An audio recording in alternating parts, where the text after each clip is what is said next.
One of the principles underlining the Kensett Paris MA programs is that you don't need French. Mm-hmm. You can study in Canterbury and Paris without necessarily having any French at all. It turns out that quite a few of you do have some French at least, but I think we do have some students who have no French. And do you think that principle is valid and applicable? I'm glad the courses are in English because my French is really lousy. So, but even though I cannot speak French, I can still experience Paris because the courses are in English and it is situated in Paris. Yes. I think so. All of our teaching, including during the Paris term, is in English. Yes. Yeah, very well. But I think you attended French classes during the first term in Canterbury? Yes. For the preparatory, the university offered the opportunity to learn French. And in spring term, the university introduced a private tutor who can offer the French lessons. So that's good, because so you were taking free language classes before you came here? Yes. And you've continued with a private tutor. That's right. Who was introduced to you by Kensett Paris. Yes. And have you been enjoying that? Yes, I have been. My French is not perfect, but I have improved my French since I came here. And I have taken the DELF, which is the French exam, and I'm waiting for the results. That's good. And do you think that students who do not have any French are enjoying the program and finding it academically viable? Absolutely. I think it was the main reason I chose the program was that I got to study, I got to move to Paris and study but in English, because I knew I really wanted to improve French, but I knew I wasn't good enough at French to ever be able to study through it, especially this year. But I think it's been wonderful. It's been great to be able to read French authors in English in Paris. It's just been a wonderful experience. Well, we don't have a library really. We have a library in which you can work at Reed Hall, but we don't have an academic library on this site. Exactly. And so how have you managed for libraries in Paris? What have you been doing, Catherine? I'm mainly using the American library, because that's got a great number of English language books for me. Also Charles Sank is also a great one, because it's got a lot of critical resources in English. So both of those have been the most beneficial, I'd say, to me. So you've had access to, we get you borrowing rights from the American Library in Paris, which is a big English language library, and also from a French university library, Université de Paris 7, Paris 7. And they have an institute for Anglophone studies. Is that where you go? Yes. And they have good holdings. They have good holdings, exactly, for most English literature, and they are all in English as well. And that's what has actually been helping out. And you have the National Library, you have the Cinémathèque Library if you're studying cinema. You have the Centre Pompidou Library, which is free. If you're ready to queue up to get in. Exactly. And I think there are several city libraries as well, which are equally free, and I think I joined one of them. And the good thing is, if you have a city library card, you can go to any of the libraries in any location in Paris once you have the city library card. And what about online? The online library facilities. It's about the same thing, especially at the American Library in Paris. The moment the school, University of Kensett Paris option gave us the rights and we got our cards, it gives us access to the library, to the online library access as well, and online material search as well in the library. You have your passwords to log on to, or probably get your laptop connected to their network, and it's been seamless, good environment to read, and they're actually even opened on Sundays for you if you want to do some research in a quiet time. Okay, so you found the American Library useful for very, the books very useful. And for the online facilities. Very, very useful. What were you going to say, Kusuk? Well, we also have. I just wanted to say we also have access to the JSTOR through the university's library site. So, as far as research is concerned, I don't think there is any difficulty in writing essays. Exactly. And preparing for seminars. That's right.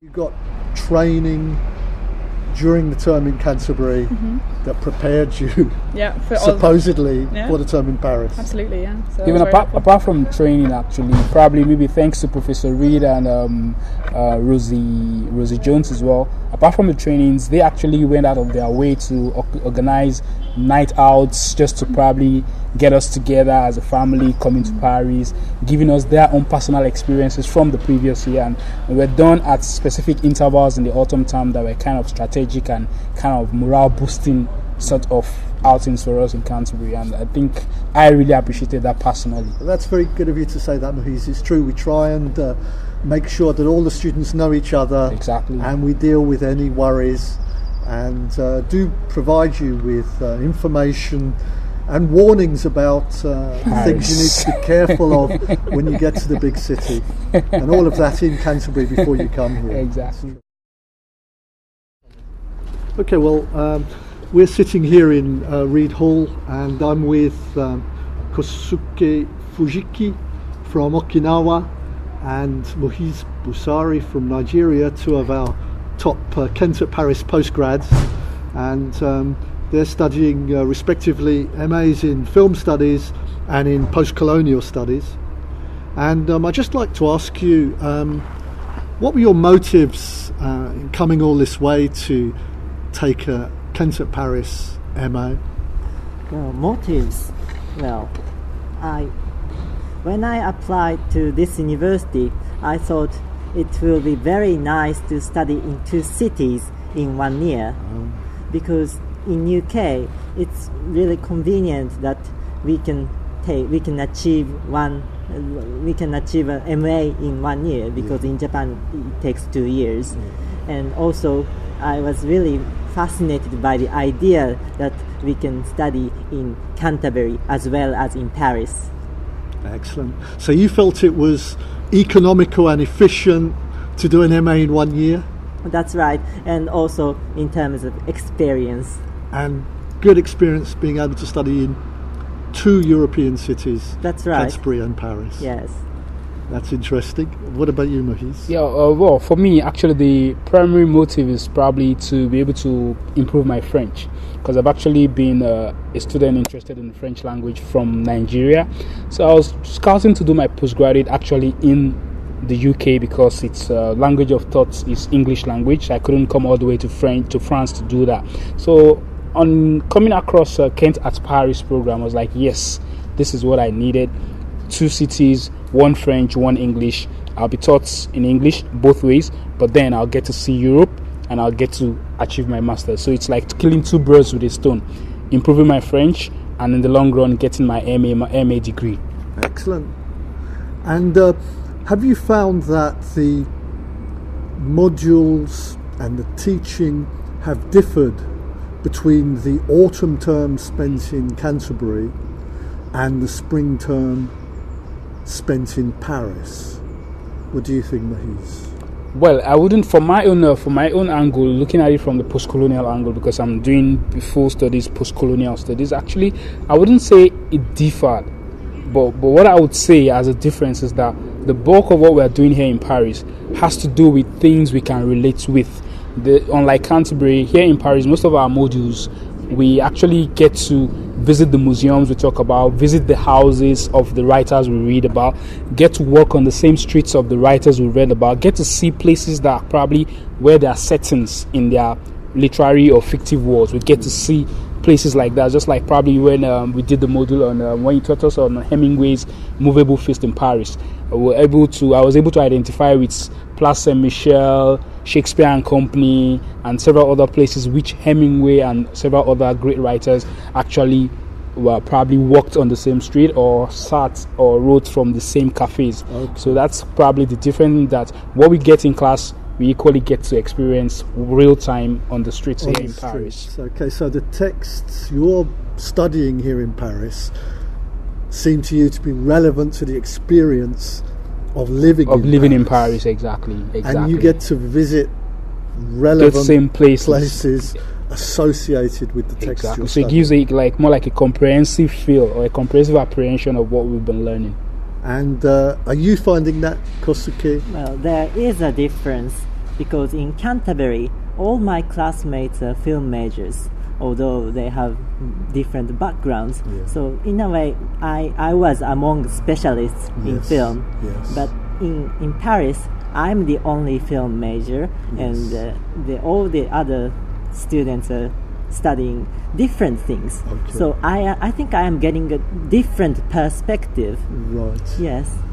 And so this year, because you're the only person majoring in film, Yes. you're finding yourself, when you're in Paris, surrounded by students who are coming into the film module but with an interest in literary and other topics. Yes. But you find that to be something positive or negative? Positive, definitely, because I don't understand film in terms of literature, Yes. or I don't understand film in terms of post-colonialism. Yeah. So but studying among those students with different backgrounds, I can understand better. That's interesting.